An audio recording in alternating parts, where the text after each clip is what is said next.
question that I have about Neil Armstrong. As you know, he tended to keep pretty quiet about his personal life when he was alive. So how did you kind of get into character without actually being able to speak with him? Well, I've never had more help on a film. I mean, first of all, Neil's sons were very involved. Janet's sons were very helpful. They still are. They're here today. Janet Armstrong was very helpful.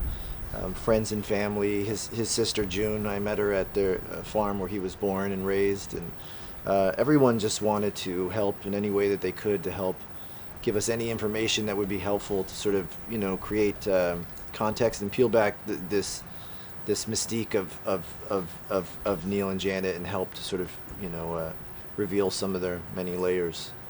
Sure. So Claire, did you ever have a chance to actually meet Janet? I did have a chance, but it didn't work out, unfortunately. So I never met her. But I listened to lots and lots and lots of tapes of her and interviews, and Ryan and Damien went and met her, and I definitely got to know her through her sons a lot as well. But I'll always regret not meeting her in person.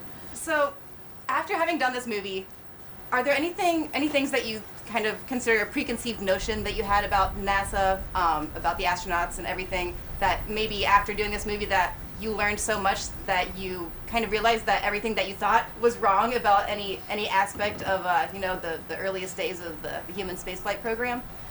Well, I had no idea how dangerous these missions were. I had no idea how hard-earned it was. I had no idea how limited the technology was that they were working with. I mean, it's incredible that we did this at all, but that we did this 50 years ago is just extraordinary.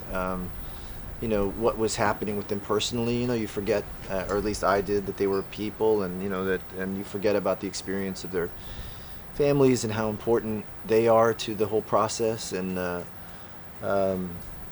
just the list goes on. I think this was just very eye-opening for me in general. And so Claire, what about you? Was there anything about the life of an astronaut's wife that you found surprising? There wasn't anything I found surprising, but I definitely hadn't considered the toll that it took on them, and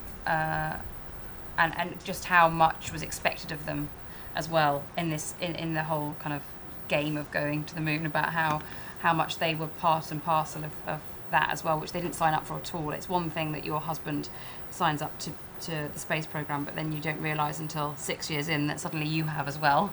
And I think that was the kind of the surprising thing that I learned, of how much was expected of them in a public kind of way. So, do you have a favourite fact about Neil Armstrong that you learned while doing this movie? He liked the theremin. The theremin? Yes. What about the theremin? He was a fan of the theremin, the instrument. Ah, okay. And did he play it? He didn't, but he enjoyed it, and so did Janet. Mm-hmm.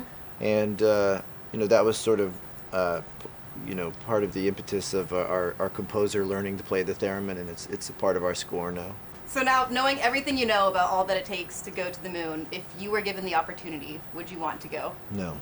No? Why not? Because I had a great experience pretending to go there, and I'm happy with that. What about you, Claire? Well, not right now. Once they've done, at least 4,000 trips, I'll get on one.